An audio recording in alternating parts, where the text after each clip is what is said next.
السلام علیکم ورحمۃ اللہ وبرکاتہ۔ وعلیکم السلام السلام ورحمۃ اللہ وعلیکم السلام ورحمۃ اللہ وبرکاتہ۔ شکر الحمدللہ، قرآن پاک کے ساتھ ساتھ اللہ سبحانہ و تعالی ہمارے دلوں میں حدیث کو بھی محفوظ کر رہے ہیں۔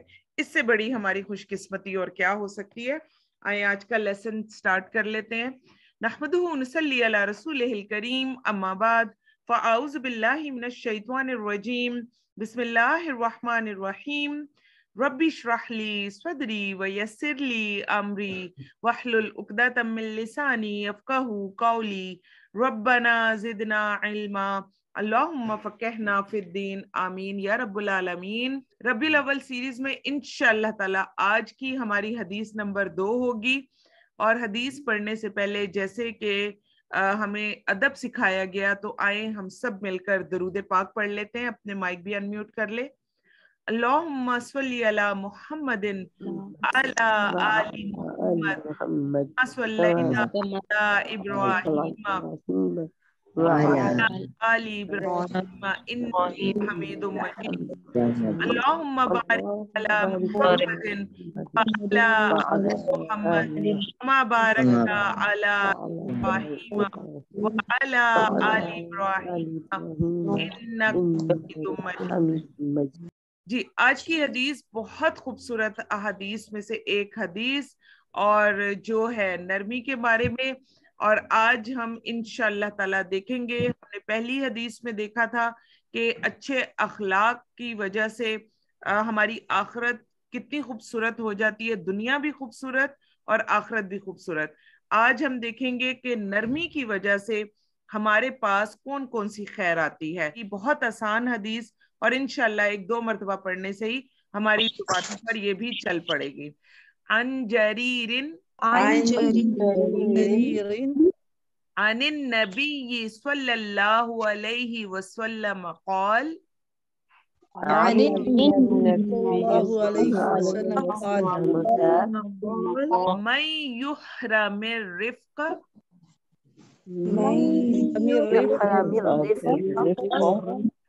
یحرم الخیر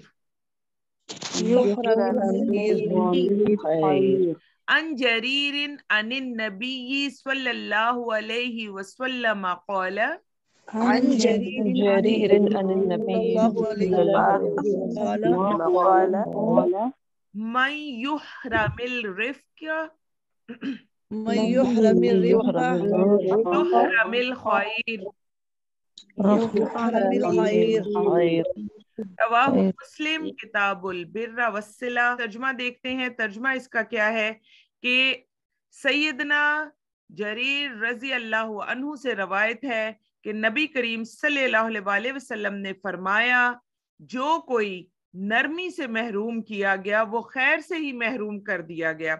یہ اتنی بڑی بات ہے کہ میں کہتی ہوں کہ ہمیں یہ حدیث سن کر کانپ اٹھنا چاہیے کہ اگر ہمارے اندر نرمی نہیں ہے اور ہم نرمی سے محروم ہو جاتے ہیں تو ہم ہر طرح کی خیر سے بھی محروم ہو جاتے ہیں۔ سب سے پہلے ہم دیکھیں گے کہ نرمی کیا ہے۔ نرمی کا مطلب ہے دوسروں کا دل جیت لینا۔ اصل فاتح وہ شخص ہے جو لوگوں کا دل جیت لے، جیسے کہ اللہ کے نبی صلی اللہ علیہ وسلم نے لوگوں کو وہ سب کچھ سکھا دیا جو کہ لوگ سننا بھی نہیں چاہتے تھے۔ اور کیسے سکھایا وہ سب کچھ؟ نرمی کی وجہ سے وہ سب کچھ سکھا دیا گیا۔ اور سختی کا کیا مطلب ہے؟ سختی کا مطلب ہے اپنے راستے میں کانٹے بونا، دوسروں کے دلوں میں اپنے لیے نفرت کو پیدا کر دینا۔ جو شخص نرمی سے محروم رہ گیا وہ خیر سے محروم رہ جاتا ہے۔ تو یہاں پر ہم سب یہ چیز دیکھیں کہ اگر ہماری زندگیوں میں خیر نہیں ہے، دنیا میں اکثر ایسا ہوتا ہے کہ ہمارے پر کوئی نہ کوئی مشکل آ رہی ہے، کوئی پریشانی آ رہی ہے، کوئی تکلیف آ رہی ہے، تو آج آپ کو یہ حدیث سوچنے کے لیے ایک اور بہت خوبصورت راستہ دکھا رہی ہے۔ اور وہ راستہ کیا ہے کہ جب ہمارے اوپر کوئی مشکل آئے، کوئی تکلیف آئے، کوئی پریشانی ہمارے اوپر آئے، تو جہاں ہم باقی چیزوں کی طرف دیکھیں کہ ہم نماز تو نہیں چھوڑے ہوئے، کیا ہم نے قرآن پاک کو تو نہیں چھوڑا ہوا، وہاں ہم یہ بھی دیکھیں گے کہ کہیں ہم برے اخلاق والے لوگ تو نہیں ہیں، کہیں ہم نرمی سے محروم تو نہیں ہیں۔ تو آج آپ دیکھیے کہ برا اخلاق اور نرمی کا ہمارے اندر نہ ہونا یہ بھی ہمیں خیر سے محروم کر دیتا ہے. اس کی وجہ سے بھی ہم زندگی کے بہت اچھے اور بہترین چیزوں سے اور اللہ سبحانہ و تعالیٰ کی طرف سے جو ہمارے اوپر ایک کرم ہوتا ہے, جو ایک نوازش ہوتی ہے, اس سے بھی ہم محروم ہو سکتے ہیں. اور پھر یہ دیکھیں کہ اگر مجھے یہ خیر ملنے والی تھی مگر وہ خیر ہماری سختی کی وجہ سے ہم سے دور ہو گئی. بعض دفعہ ایسا ہوتا ہے کچھ لوگ نرمی کے بجائے سختی سے بہت زیادہ کام لینا شروع ہو جاتے ہیں, اور پھر اس کی وجہ سے کیا ہوتا ہے, وہ لوگ خود بھی ساری زندگی پریشان رہتے ہیں اور دوسروں کی زندگیاں بھی برباد کر دیتے ہیں. اور اسی طرح برے اخلاق کی وجہ سے اور اپنی سختی کی وجہ سے بعض اوقات ہم اپنی آخرت کو بھی خراب کر لیتے ہیں. نبی پاک صلی اللہ علیہ وسلم اتنے نرم تھے کہ مسلمانوں کے لیے تو نرم تھے ہی تھے, لیکن باقی تمام لوگوں کے لیے بھی نبی پاک صلی اللہ علیہ وسلم بہت نرم تھے. آپ کے سامنے ایک اور حدیث آ رہی ہے, حضرت عائشہ رضی اللہ عنہا سے روایت ہے کہ یہود نبی کریم صلی اللہ علیہ وسلم کی خدمت میں حاضر ہوئے اور نبی پاک صلی اللہ علیہ وسلم سے کہا السلام علیکم. کیا مطلب ہے اس کا کہ آپ پر موت آئے. نبی پاک صلی اللہ علیہ وسلم نے بڑی آسانی سے جواب کیا دیا, وعلیکم. لیکن حضرت عائشہ رضی اللہ عنہا جو تھی ان سے برداشت نہیں ہوا, انہوں نے کہا السلام علیکم ولعنکم اللہ وغضب علیکم. تو رسول اللہ صلی اللہ علیہ وسلم نے بجائے اس کے کہ یہود کو کچھ کہتے فوراً اپنے گھر والوں کی اصلاح فرمائی اور حضرت عائشہ رضی اللہ عنہا سے فرمایا عائشہ نرم خوئی اختیار کر, سختی اور بد کلامی سے ہمیشہ پرہیز کر. انہوں نے کہا کہ آپ نے نہیں سنا کہ یہودی کیا کہہ رہے تھے؟ نبی کریم صلی اللہ علیہ وسلم نے فرمایا کہ کیا تم نے نہیں سنا کہ میں نے انہیں کیا جواب دیا؟ میں نے انہیں انہی کی بات انہی پر لوٹا دی ہے. میری ان کے بدلے میں دعا قبول کی گئی اور ان کی میرے بارے میں قبول نہیں کی گئی. تو کتنا پیارا طریقہ تھا نبی پاک صلی اللہ علیہ وسلم کا نرمی کرنے کا کہ اللہ کے نبی صلی اللہ علیہ وسلم نے بجائے اس کے کہ یہود سے کو اس وقت کہا جاتا کہ تم لوگوں نے میرے پر کیوں موت بھیجی, بہت آرام سے وعلیکم کہہ کر سارا معاملہ ختم کر دیا.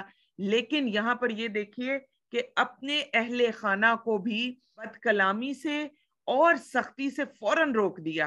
اور یہی کام اس وقت یہ حدیث لانے کا مقصد کیا ہے کہ ہم سب مائیں ہیں, اگر ہم اپنے اندر نرمی پیدا کریں تو بچوں کے اندر نرمی پیدا کرنا اور ان کو سکھانا بھی ہمارا کام ہے.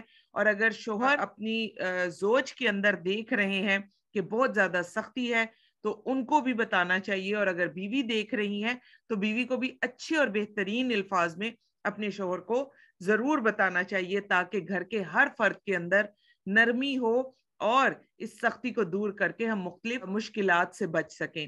پھر اسی طرح ایک اور حدیث میں آتا ہے کہ سیدنا عبداللہ بن مسعود رضی اللہ عنہ سے روایت ہے, رسول اللہ صلی اللہ علیہ وسلم نے فرمایا کیا میں تمہیں ایسے لوگوں کی خبر نہ دوں جو جہنم کی آگ پر یا جہنم کی آگ ان پر حرام ہے. یہ ہر اس شخص پر حرام ہے جو لوگوں کے قریب رہنے والا, نرمی کرنے والا اور آسانی کرنے والا ہے. تو آج دنیا کے تو فائدے ہم نے نرمی کے دیکھ لیے کہ لوگوں کے دلوں میں ہم گھر کر جاتے ہیں, اور اس کے علاوہ اپنے راستے ہم کشادہ کر لیتے ہیں. اس کے علاوہ اگر ہم نرمی کرتے ہیں تو دنیا میں ہمیں ہر طرف خیر ہی خیر ملتی ہے. پھر ہم نے دیکھا کہ نرمی کی وجہ سے اکثر ایسا ہوتا ہے کہ ہمارے پر کوئی نہ کوئی آسانی ہی آتی ہے, مشکلات ہم سے دور ہو جاتی ہیں. تو اس وقت آپ دیکھیں کہ آخرت کا جو سب سے بڑا فائدہ ہے, نرمی کرنے والا نہ خود جہنم میں جائے گا بلکہ جہنم کی آگ بھی نرمی کرنے والے پر حرام ہے. تو کتنا آسان حل بتا دیا, انسان دوسروں کے معاملات میں بھی نرمی پیدا کرے اور اس میں کیا فائدہ ہوگا, اس کا اپنا ہی فائدہ ہے. اللہ سبحانہ و تعالیٰ آپ کو مجھے ہم سب کو نرمی کرنے والا بنا دیں, آسانی کرنے والا بنا دیں, اور اللہ سبحانہ و تعالیٰ کریں کہ ہم سب ایسے بہترین لوگوں میں ہوں کہ جب تک ہم زندہ رہیں لوگ ہم سے محبت کرتے رہیں اور خاص طور پر اللہ سبحانہ و تعالی ہمیں محبت کی نظر سے دیکھنے والے ہوں، اور جب ہم مریں تو اس وقت بھی اللہ سبحانہ و تعالی بہترین لوگوں کے ہاتھوں میں ہماری دنیا میں بھی ہمارا کفن دفن بھی بہترین کروائیں، اور جب ہم آسمانوں کی طرف جائیں تو اس وقت بھی اللہ سبحانہ و تعالی بہترین فرشتوں کے ہاتھوں پر ہمیں اوپر بلانے والوں میں سے ہوں انشاءاللہ تعالی۔ سبحانک اللہم و بحمدک، اشہد ان لا الہ الا انت، نستغفرک و نتوب الیک۔ السلام علیکم ورحمۃ اللہ وبرکاتہ۔ وعلیکم السلام ورحمۃ اللہ وبرکاتہ۔ جزاک اللہ خیر۔